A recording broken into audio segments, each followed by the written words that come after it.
सत्साई भाई और बहनों, बहुत बड़ी दया परम पूज्य परमेश्वर सतगुरु रामपाल जी भगवान की, सर्व सृष्टि के उत्पत्ति कर्ता सर्व सर्जनहार की, जिनकी विशेष कृपा से विशेष मेहर से आप और हम सभी साध संगति से जुड़े हुए सत्सेवक भाई बहन भक्ति मार्ग पर गुरुदेव के तत्व ज्ञान को आधार बनाकर आगे बढ़ रहे हैं। भाई और बहनों, जब ठीक का समय आता है तो परमात्मा हर प्रकार से अपनी आत्माओं को दृढ़ करने के लिए हर प्रकार से प्रयत्न करते हैं और करवाते हैं। वे स्वयं भी 30 वर्षों से अकल्पनीय अवर्णनीय संघर्ष भक्ति मार्ग पर आप और हम आत्माओं को दृढ़ करने के लिए कर रहे हैं। साथ में समय समय पर जैसी वे आवश्यकता समझते हैं उस आधार से अपने भक्तों को भी सेवा देकर भक्ति मार्ग पर आत्माओं को दृढ़ करवाते हैं। और भाई और बहनों, आप और हमारा परम सौभाग्य, इस कलयुग की बिचली पीढ़ी में परमेश्वर ने साध संगति से जुड़े हुए भगत भाई बहनों को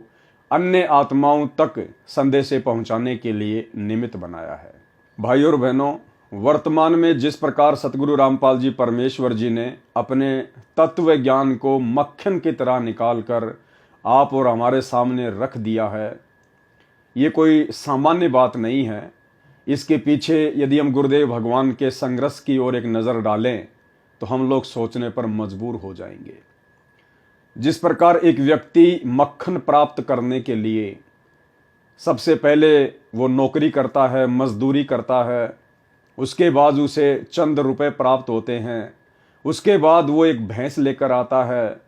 उसके बाद भैंस के लिए चारा लेकर आएगा, भैंस को चारा खिलाएगा, उसकी सेवा करेगा, फिर भैंस दूध देगी, दूध को फिर वो गर्म करेगा, ठंडा होने तक इंतज़ार करेगा, फिर उसमें छाछ का जामुन लगाएगा, फिर उसका दही जमाएगा, दही से फिर वो मंथन करेगा, उसको मथेगा, उसमें से छाछ निकलेगी, छाछ में से फिर मक्खन निकलेगा, मक्खन को फिर वो गर्म करेगा, उसमें जो गंदगी होती है उसको भी साफ करेगा, अंत में जाके उसको शुद्ध घी प्राप्त होता है। अब जिस व्यक्ति को घी बाजार में या कहीं से भी बना बनाया मिल जाता है, वो व्यक्ति उस मक्खन बनाने वाले की मेहनत की ओर, उस घी को तैयार करने वाले की मेहनत की ओर ध्यान नहीं दे पाता है। ठीक इसी प्रकार भाई और बहनों, आज सतगुरु रामपाल जी परमेश्वर जी ने दुनिया का सर्वश्रेष्ठ ज्ञान तत्व ज्ञान जो आप और हम आत्माओं तक पहुंचाया है, उसके पीछे यदि सतगुरु रामपाल जी परमेश्वर जी के अवर्णनीय अकल्पनीय संघर्ष को यदि एक नज़र में देखा जाए तो आप और हम सोचने पर मजबूर हो जाएंगे। भाई और बहनों, 21 ब्रह्मांड का कोई भी प्राणी निस्वार्थ भाव से परमार्थ के लिए 30 वर्षों से इतना संघर्ष नहीं कर सकता। केवल आत्माओं का परमात्मा ही निस्वार्थ भाव से परमार्थ के लिए इतना संघर्ष कर सकता है। तो भाई और बहनों, सतगुरु रामपाल जी परमेश्वर कोई सामान्य साधु संत या व्यक्ति नहीं है। आप इन्हें मानुष समझने की गलती बिल्कुल भी ना करें। गरीबदास जी ने हमें बहुत ही अच्छे तरीके से बार बार समझाने का प्रयास किया है अपनी वाणियों के माध्यम से। तुम्हारा सौभाग्य जो तुम्हारा जन्म कलयुग की बिचली पीढ़ी में होने जा रहा है, मोक्ष के प्राइम टाइम में होने जा रहा है,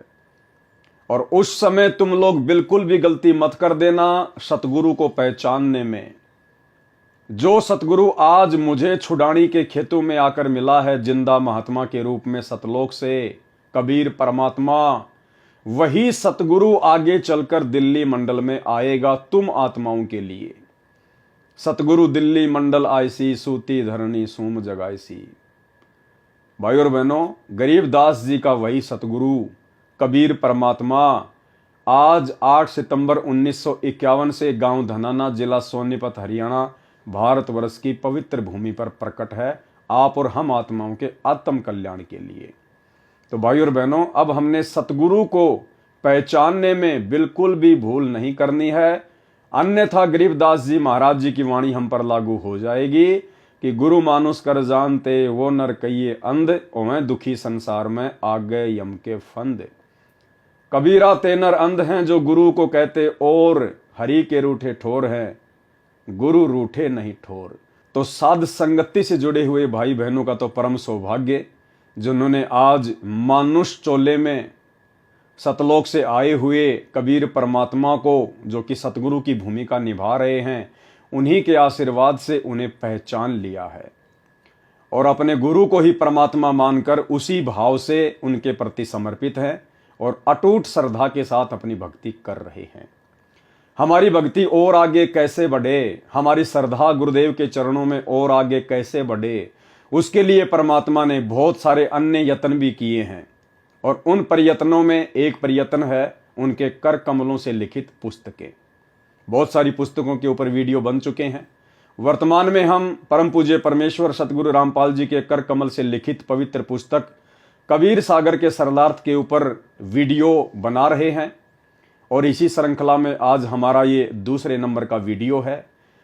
और फिलहाल 3-4 वीडियो आदरणीय धर्मदास जी के परमात्मा की शरण में आने वाले प्रकरण को लेकर बनेंगे और हमने इनको बहुत ही ध्यान से पढ़ना है,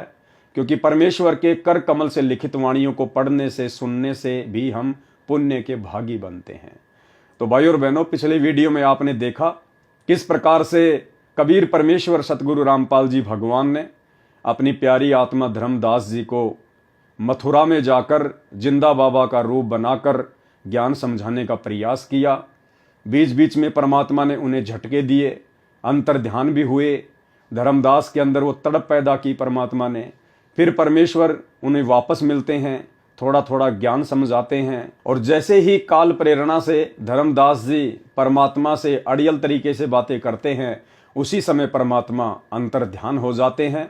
और धर्मदास बड़े व्याकुल हो जाते हैं, चिंतित हो जाते हैं, खाना पीना भी छोड़ देते हैं, परमेश्वर को बड़ी तड़प के साथ याद करते हैं।